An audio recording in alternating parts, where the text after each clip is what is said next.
Austria के एक छोटे से गांव के साधारण परिवार से आने वाला एक छोटे कद का युवा कैसे एक विश्व प्रसिद्ध दंतकथा बना और हमेशा के लिए बॉडी बिल्डिंग की दुनिया को बदल दिया। उसने यह कैसे किया? हॉलीवुड को जीतकर और कैलिफोर्निया का गवर्नर बनकर। हमारे साथ बने रहिए और यहाँ खोजिए अर्नोल्ड श्वार्ज़नेगर की कहानी।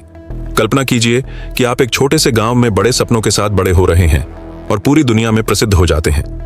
यहीं से शुरू होती है अर्नोल्ड श्वार्ज़नेगर की कहानी, वह व्यक्ति जिसने बॉडी बिल्डिंग और फिटनेस की दुनिया को हमेशा के लिए बदल दिया। अर्नोल्ड का जन्म 30 जुलाई 1947 को ऑस्ट्रिया में एक साधारण परिवार में हुआ था। उनके पिता गुस्ताव श्वार्ज़नेगर एक सख्त पुलिस प्रमुख थे और उनकी मां ऑनरेलिया एक गृहिणी थी। अर्नोल्ड का बचपन आसान नहीं था। वे एक ऐसे घर में बड़े हुए जिसमें ज्यादा सुविधाएं नहीं थीं और उनके पिता, जो द्वितीय विश्व युद्ध के अनुभवी सैनिक थे, कड़ी अनुशासन लागू करते थे। बहुत छोटी उम्र से ही अर्नोल्ड को बॉडी बिल्डिंग में विशेष रुचि थी। उन्हें स्टीव रीव्स और जॉनी डब्ल्यू मुलर जैसे व्यक्तित्वों से प्रेरणा मिली। अर्नोल्ड अपने नायकों की फिल्में घंटों देखते रहते और एक दिन उनमें से एक बनने का सपना देखते। 14 वर्ष की आयु में उन्होंने खुद बनाए गए साधारण उपकरणों के साथ वेट ट्रेनिंग शुरू की। उनकी बॉडी बिल्डिंग के प्रति जुनून स्पष्ट था और जल्दी ही उन्होंने स्थानीय स्पोर्ट्स क्लब में गंभीर रूप से प्रशिक्षण शुरू कर दिया। वे सामान्य से कहीं अधिक अनुशासन और दृढ़ संकल्प के साथ प्रशिक्षण लेते, अक्सर दिन में 2 बार। उनका जुनून हर दिन बढ़ता गया और उन्होंने जल्दी ही तय कर लिया कि वे दुनिया के सर्वश्रेष्ठ बॉडी बिल्डर बनना चाहते हैं। 20 वर्ष की आयु में अर्नोल्ड ने मिस्टर यूनिवर्स का पहला खिताब जीता और इतिहास में सबसे युवा चैंपियन बने। लेकिन उनकी असली यात्रा तब शुरू हुई जब उन्होंने अमेरिका जाने का फैसला किया, जो बॉडी बिल्डिंग का केंद्र था। जेब में बहुत कम पैसे और सीमित अंग्रेजी के साथ अर्नोल्ड ने दुनिया को जीतने का निश्चय किया। 1968 में वे लॉस एंजलिस पहुंचे, जहां उनकी मुलाकात जो वाइडर से हुई, बॉडी बिल्डिंग की दुनिया की एक प्रमुख शख्सियत जिन्होंने अर्नोल्ड की क्षमता पहचानी और उन्हें स्थापित होने में मदद की। शुरुआत आसान नहीं थी। अर्नोल्ड को सांस्कृतिक और भाषाई बाधाओं का सामना करना पड़ा और जीविका चलाने के लिए छोटे मोटे काम करने पड़े। कभी कभी 1970 में उन्होंने अपना पहला मिस्टर ओलंपिया जीता। यह लगातार जीतों की अविश्वसनीय श्रृंखला की शुरुआत थी, जिसने उन्हें बॉडी बिल्डिंग की एक किंवदंती बना दिया। अपने करियर के दौरान अर्नोल्ड ने कई चुनौतियों का सामना किया। उनकी लू फेरिग्नो के साथ प्रतिद्वंद्विता, जिसे पंपिंग आयरन डॉक्यूमेंट्री में अमर किया गया, ने उन्हें और बेहतर बनने के लिए प्रेरित किया और साथ ही बॉडी बिल्डिंग को दुनिया भर में लोकप्रिय बनाया। हर जीत के पीछे एक विशाल प्रयास था। अर्नोल्ड ने कड़े प्रशिक्षण किए, अक्सर दिन में 5 घंटे तक, जिसमें वेटलिफ्टिंग और कार्डियो व्यायाम का संयोजन होता। उनका आहार सख्ती से उच्च प्रोटीन वाला और सावधानीपूर्वक योजनाबद्ध था। उनकी निष्ठा और कार्य नीति ने उन्हें बॉडी बिल्डिंग की चोटी पर पहुंचाया। 1975 में उन्होंने इतिहास के सबसे यादगार मिस्टर ओलंपिया में से एक में हिस्सा लिया और जीत हासिल की।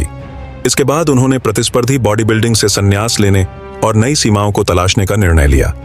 लेकिन अर्नोल्ड ने सिर्फ बॉडी बिल्डिंग ही नहीं जीता, उन्होंने हॉलीवुड भी जीत लिया। उनका पहला बड़ा हिट कोनन द बारबेरियन 1982 था, जिसने उन्हें शीर्ष पर पहुंचा दिया। इसके बाद टर्मिनेटर, प्रीडेटर, टोटल रिकॉल और ट्रू लाइज जैसी प्रतिष्ठित फिल्मों ने उनकी वैश्विक सुपरस्टार की स्थिति को मजबूत किया। 1980 में उन्होंने दुनिया को चौंकाते हुए वापसी की और अपना 7वां मिस्टर ओलंपिया खिताब जीता। अर्नोल्ड की यह अंतिम विजय उनके अटूट प्रतिस्पर्धी स्वभाव और सभी चुनौतियों को पार करने की उनकी क्षमता का प्रमाण थी। लेकिन वे यहीं नहीं रुके। उन्होंने खुद को एक राजनेता के रूप में फिर से स्थापित किया और 2003 से 2011 तक कैलिफोर्निया के गवर्नर के रूप में सेवा की। अपने कार्यकाल के दौरान उन्होंने स्वास्थ्य और फिटनेस नीतियों को बढ़ावा दिया, स्कूलों में शारीरिक शिक्षा पर जोर दिया और एक स्वस्थ जीवन शैली अपनाने का समर्थन किया। आज भी अर्नोल्ड एक प्रभावशाली शख्सियत हैं। अर्नोल्ड स्पोर्ट्स फेस्टिवल के जरिए, जो दुनिया के सबसे बड़े बॉडी बिल्डिंग आयोजनों में से एक है, और फिटनेस समुदाय में अपने काम से वे नई पीढ़ियों को अपने सपनों का पीछा करने और स्वास्थ्य सुधारने के लिए प्रेरित करते रहते हैं।